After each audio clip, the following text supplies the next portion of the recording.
welcome, and thank you for tuning into Instinctive Talk. I'm your host, Jay Insulaco. This episode is to promote hope for my fellow peers and their loved ones who support them. Today on Instinctive Talk, my guest is going to be Emily Grossman. Emily has worked in mental health for over a decade, beginning on the front lines as a peer specialist in community mental health in New Jersey. After several years, she transitioned to doing mental health provider training and systems change work at large organizations such as the Jewish Board, Columbia Center for Practice Innovations, and the New York Association of Psychiatric Rehabilitation Services. In 2018, she was the winner of the National Council for Behavioral Health's prestigious Peer Specialist of the Year Award. Currently, Emily is the director of the Training Institute at Coordinated Behavioral Care and has a small private peer specialist practice. Emily frequently speaks nationally about mental health recovery. She holds a master's in education from Columbia University. Hi, this is Jay Insulaco, and I'm your host of Instinctive Talk. Today I want to introduce Emily Grossman. Hi, Emily. Hi, Jay. So great to be here with you. So how you doing today? I'm doing really well, thanks. I'm very excited to share some of my experiences with you. I figured we'd start off maybe talking about your early years when you were diagnosed and, like what was life like for you around those times? Sure. So I was diagnosed just after my first semester of college or during my first semester of college. I had gone away to school. I was in Atlanta, Georgia, and I'm a Jersey girl. So and before that, like the couple of years before that, I was experiencing a lot of intense anxiety and Okay. depression looking back, and even some suicidal thoughts, but I didn't tell anyone about any of this. And so when I got to college, I had taken high school like it was my job. I mean, I was really serious about my studies. And I ended up at Emory University in Atlanta, Georgia. Okay. And while I was there, I started having panic attacks that were so severe that I stopped leaving my dorm room and started to feel like I was ruining the shot that I had at college. And that led to a lot of suicidal thoughts. And at some point, my mom, who I was in communication with, came down to see if she could, quote unquote, heal me with mother's love. And that didn't really, it wasn't her fault at all. But, as we know, with a mental illness, that's not enough, And so Yeah. I was still experiencing the suicidal thoughts, and they decided to take me home from school for some treatment. And I had my first hospitalization in New Jersey, and it was really traumatic. I was 18 and I was on a floor with other people that were older and their illnesses had seriously progressed. And that was what I saw was going to happen to me. That was my trajectory at that point, I thought. So anyway, I got out of that hospitalization, ended up trying to go back to school, and had my first manic episode and was Okay. diagnosed as bipolar. And went down, reapplied to school at Rutgers, and started schooling there the next fall.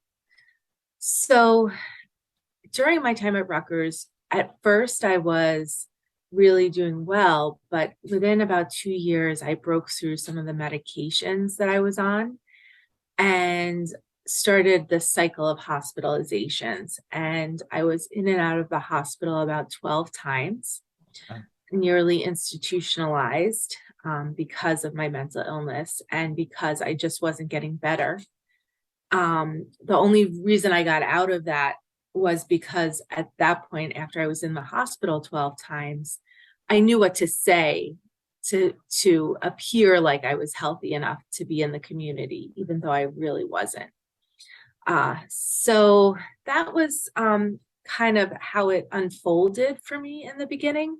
And little by little, I started to get into treatment And that really started to change my life. But that was the early part of my diagnosis. What did your treatment consist of? Like when you started getting into treatment, like what was that like? Yeah. So I mean, I was always trying to go to treatment. In fact, before when I was in high school, I was seeing a therapist. But once I was in and out of the hospitals, I found a therapist that did something called dialectical behavior therapy, or Okay. DBT. Yeah, I've heard of that. Yep. Yeah, yeah. So that treatment is one in which they teach you a lot of coping strategies, and you get a binder. They teach you strategies, you practice the strategies like it's homework, and it's all about building coping skills to manage difficult relationships and also manage difficult life emotions, intense emotions. So I did not have a set of coping skills to manage the intensity of the emotions I was feeling in my bipolar brain.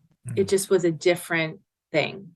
So treatment consisted of DBT, and also it consisted of medication, but the medication was not working for a long time. It took me about 8 years to find the right medication. So there was Wow. a lot of trial and error there. And so that was early treatment. That was what it looked like for me. The therapist that I had really felt like, I like to say that she was amazing and so helpful. I like to say that she was the Anne Sullivan to my Helen Keller, meaning that, just like Helen Keller needed someone to help her with her disability, Right. and that was her teacher, Anne Sullivan. I really needed someone to teach me how to navigate the bipolar brain that I had. So that was my therapist. That sounds good that you found somebody that you could really learn these coping skills from at that time. Yeah, it was Yeah. really a blessing. Now, was that a pivotal point in your recovery when you found this therapist? It was one of the first turning points, because before that I was in therapy, but it was the kind of therapy where basically you just complained about your problems. There were no skills to take out of the therapist's office and really use in the real world. Did you come to an acceptance in your recovery? And if so, like in that acceptance, is that where things might have changed for you? Yeah, so I did. I really did. It was a slow process. When I first got to Rutgers, I really just wanted to be a quote unquote normal college student, right? I wanted to go out and have fun with my friends. I wanted to drink. I wanted to just enjoy my life. But at the same time, I noticed that my parents were very open with their friends about what I was going through. And I realized that I wanted to be the same way. And so I was open about my diagnosis with people at school, with this idea that the right people would stay in my life and the wrong people would leave. And that's how I would know who was a true friend and who wasn't. But acceptance really came as I started to recover more. I was trained by NAMI New Jersey to do In Our Own Voice, which is a program where they train you to share your recovery journey. And I remember I was trained by Robin Cunningham. Robin Cunningham was amazing. Unfortunately, he has passed. But he was very much about, he had lived this life where he was diagnosed with schizophrenia and lived this wonderful life. And I saw that and I said to myself, and I don't think I'm disclosing anything he wouldn't want me to disclose, but I saw that that was possible for someone to live a recovered life. And that's when I started to accept things. But then I was in graduate school and I started talking about my recovery journey more with people because recovery had started to happen for me. And during that time, I remember I came out on social media about my mental illness for the first time. And it was on MySpace. I don't know if you remember I do that. remember MySpace. Yeah, Yeah, that was quite a yeah. while ago. Yeah, and I remember I was friends with a lot of my friends from high school and I was very nervous about it, but as soon as I did it, I felt like I was on the right track. You really And started early disclosing about your yeah, bipolar disorder. yeah, And it took me quite a yeah, few years to get to that point because of my yeah, own personal stigma. And yeah. Well, there's a lot of that. yeah, I just wasn't sure, what people were going to say, and being in the public eye, at work and everything. It took me quite a while. And it was like 2011, and I was diagnosed in 95. So, I mean, Yeah, it was a long time. So, that's yeah. great that you were able to be, open with it at an earlier age. Yeah, I will say that when I was teaching, I went to grad school for education. And when I was teaching, I didn't disclose in the public schools right away that I had a mental illness because I felt like it could be used against me in that Right. environment. But yeah, and then I found a spiritual practice that made a lot of sense to me. And that's where my true acceptance started to come in because one of the tenets of the spiritual practice is that opportunities are, I'm sorry, that obstacles are actually opportunities to grow and become a better version of yourself. And so once I realized that, I stopped being angry at my higher power because I was pretty angry. I felt like I was being punished. I felt like, by having a diagnosis, this was something my higher power was doing to me. Hmm. But then when I realized that actually it was an obstacle and an opportunity to grow through it, I started to really come around to the acceptance of what had happened in my life.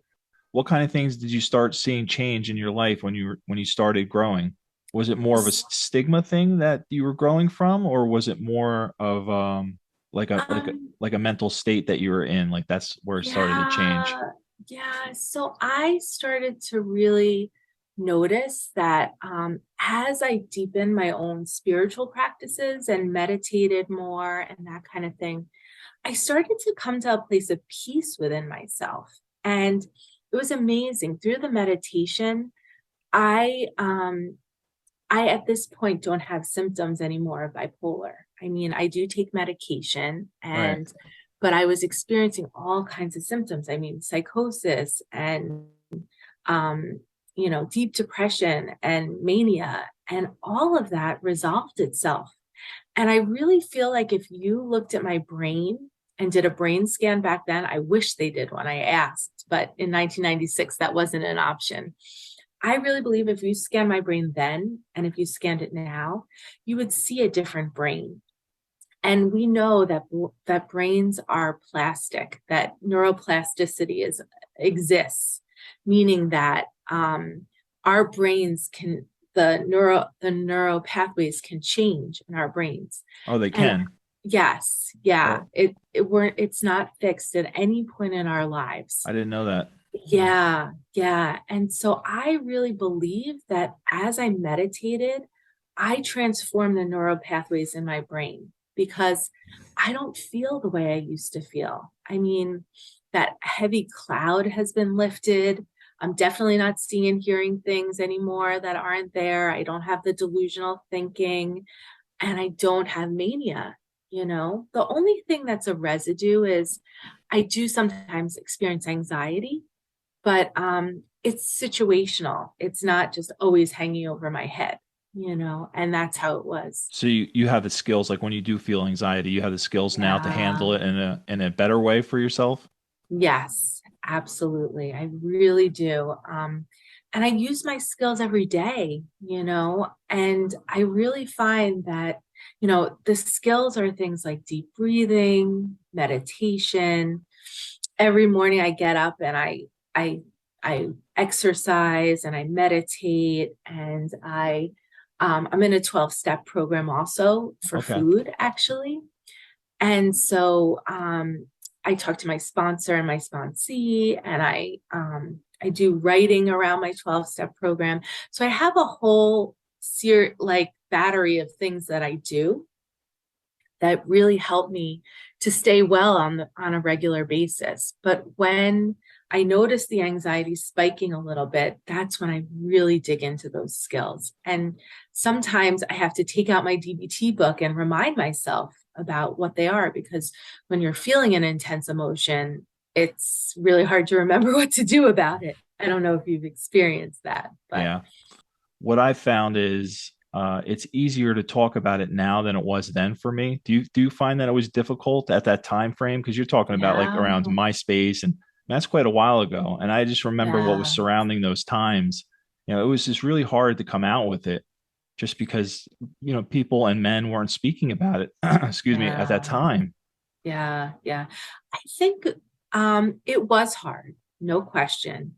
And when I remember when I was first diagnosed, it was back in 96 also, or I know you said 95, but at the same around the same time period.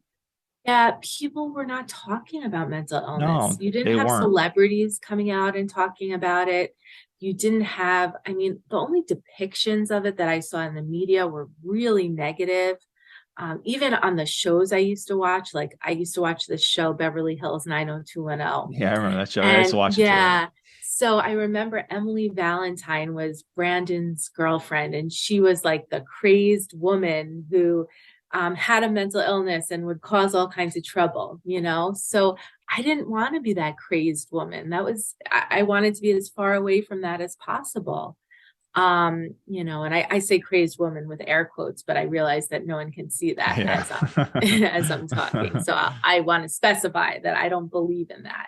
Right. Um, but yeah, so that made it really challenging. And I can only imagine how difficult it was as a man, because we're only now starting to have men come out and talk about their own mental health challenges. So, but for me, I think there was always a piece of me, Jason, that wanted to be my authentic self, that just wanted to live true to myself. And so I guess I wasn't afraid of what other people would think about me. I mean, I did experience stigma and discrimination, especially in college when I was really struggling and my behaviors were a little bizarre and stuff like that. But I still really felt like I need to just be who I am, and the right people will stay in my life and the wrong people will leave, you Well, know? that's a great way to look at it. And again, like it was really tough for me because that personal stigma that we all talk about, that Yeah. internalized stigma that we all Yeah. have at least one point in our recovery, it stayed Yep. with me for quite a long time. And Yeah. I felt like I was in a place where I can share it, and I'm glad I did. And I felt very, very empowered by it, like when it happened. Yeah. And like around that same time frame is when I start putting it out on social media and on the internet. Is kind of around the time when I did train with Jill, and Yeah. that's when I kind of started my talking about and being open about me having bipolar. Like when you were saying about the symptoms that you were having and you haven't had them in that long. I was talking to a friend of mine, and the symptoms that I really had were pretty severe in the first 7 years of my recovery. And Yeah. I just started looking at them again. And it's good because I'm in a good place now that I can handle those hard Yeah. lessons that I had to learn.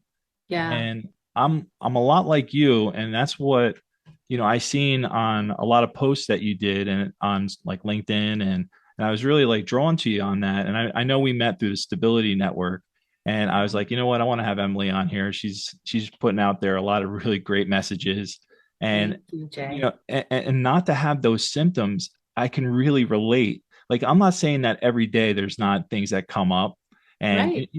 you learn through your journey how to cope with them. And more or less, I just want people out there to know you can recover. It's not, and Yes. again, and I think you had said this before, that you will have symptoms. It's just if you acknowledge them and work through them, you'll learn those skills to be able to get out of those symptoms a little bit quicker and easier. And that's all Yeah. I ever wanted to portray. It's like Yeah. I'm not recovered, but I am in recovery. And that's what I hear Mhm. you saying a lot on a lot of your posts, and it's the truth. And it's amazing because like I was looking at some of those posts that you were writing, and you're like so spot on with the message of recovery. And Well, I'm sorry. no, no. That's really what I want people to know. I mean, I really feel like it's my life mission to share with people that they don't have to be ashamed about this, that 1 in 5 of us in America go through this. So like for every 5 of your friends, one of them is experiencing a mental illness. Right. And that recovery is possible because I wish I had someone in the position that I'm in now to say to people, look, you can live a great life. You can have a wonderful career. You can have wonderful relationships. It doesn't, when I was that 18-year-old in the psychiatric hospital looking at other people who had gone through mental illness, and their life had deteriorated, I thought that was going to be the end of my life. That was going to be how I was going to progress. And, I just want to be that voice that says, no, it doesn't have to end up that way. And also be the voice in society that says that people with mental illness are can live in society and do wonderful things. And we're not all what the media portrays us to be, which is, people that harm other people or, are detriments to society. We can contribute in really strong ways. And, in some ways, I look at my mental illness and my recovery journey as kind of like a superpower. I've always been very sensitive, and I used to think that and my big emotions were problematic, and sometimes they were for sure. But now I realize that sensitivity is what helps me to help other people. And with that empathy, it's like it goes a long way. So you can use that as a strength and a skill in your job. And I think it's amazing what you're doing, with your peer-to-peer, coaching and yeah, I think it's great that you're in a position where you can do that. And Thank you. Thank you. Yeah. And, when I am able to work with someone and I can really pinpoint what's going on for them and how to get out of it, there's no better feeling than that, than knowing that I went through something so I could really help the next person, So, I mean, that kind of work is just, it fills my soul. It really does. well, I think it's amazing the work that you do. I just watched a video last night of you when you accepted that award in 2018. I was Um, like, all right, go ahead, go ahead, Emily. I mean, that was great. I loved it. I loved the speech. I mean, it was great. It was great to see you up there, in all your glory and just accepting that oh, award. It was really something to see. And thank you. it's amazing because like we have had our diagnosis for so many years, and to know that people are celebrating, Yeah. peers like me and you, and Yeah. and others, and they're celebrating it, and they're really making it out more in the open. And I Yeah. never, back then I didn't know where I was going to be in the future. And like I was saying, like I was talking to my friend about the symptoms that I had like in the early recovery. And I'm not a big like war story kind of person. I'm not going to tell you all the war stories about it because I don't think Yeah. that's going to help somebody really. I mean, I Yeah. believe me, I had issues back then that I do not have anymore, and I think that is that's what the recovery that I'm talking about is. When symptoms do arise, because they will, that you're well enough and skilled enough with your own person to be able to work through those. Yeah. And I see that in you, with the work that you do. Thank you. Yeah. What I want to say about that too, Jason, is that all people, I believe, struggle in some way with their mental health at some point in their lives. And so the symptoms, if we want to call it symptoms, the big emotions that I feel sometimes, I don't feel like they're off the charts relative to what anyone would feel. My reactions are in line with situations now, as opposed to when I was really struggling with my mental health. Like you could cut me off when I was driving and it would be like it would ruin my day. Yeah. I would be in bed over it. And so I just to me, that's recovery is now. I mean, I have ups and downs like anyone does, but I don't have the intense symptoms and intense emotions that I once had, unless the situation comes up that's a little bit more difficult. And then the anxiety comes up, but not the other things I was experiencing ever.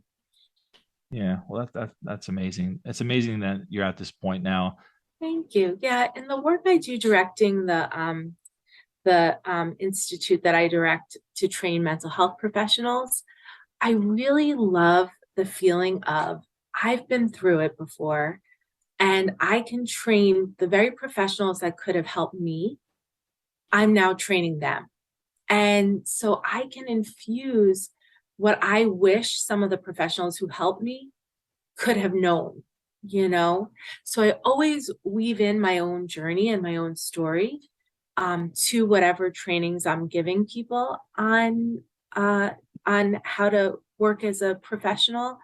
And people are really responsive to that. And so it feels like it's coming full circle because I was able to really, um, I'm able rather to really help the very people that would have helped me. And after every training, I say, I really want to thank you because it's because of your dedication that someone like me got well. Yeah, that's powerful.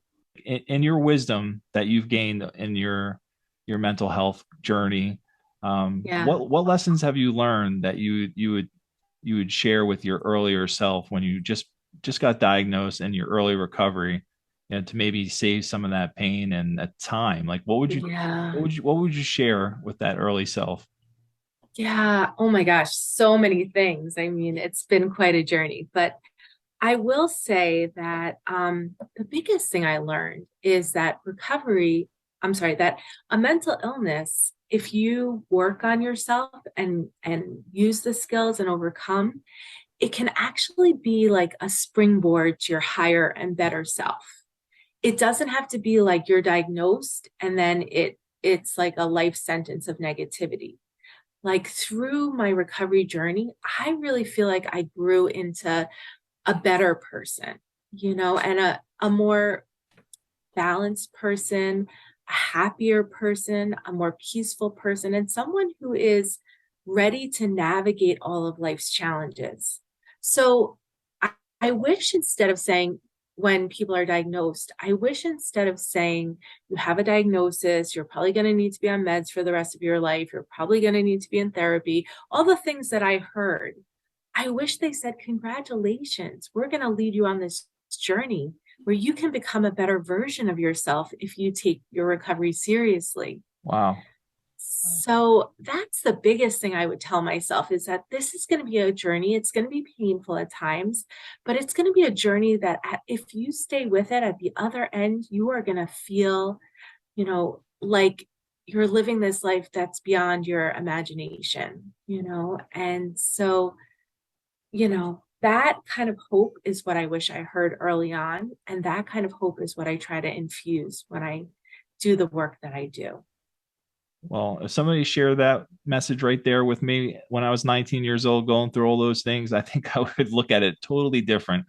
Man, if I heard that message back then, I think it would have, helped me tremendously, with my mental health at an earlier stage. So that's why I applaud you with the work that you're doing, because you are educating people like that at an early stage, and it's great. It's amazing work that you're doing. Thank you, Jason. And thanks for all that you're doing as well.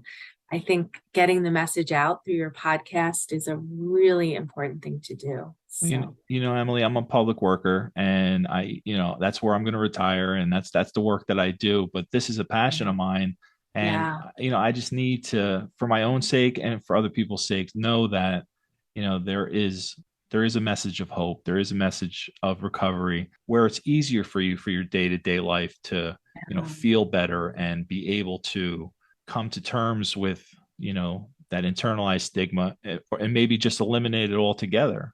yeah, And yeah, that's what I believe, that people like me and you who have a passion for this, need to express that yes, it is a process, but recovery is possible.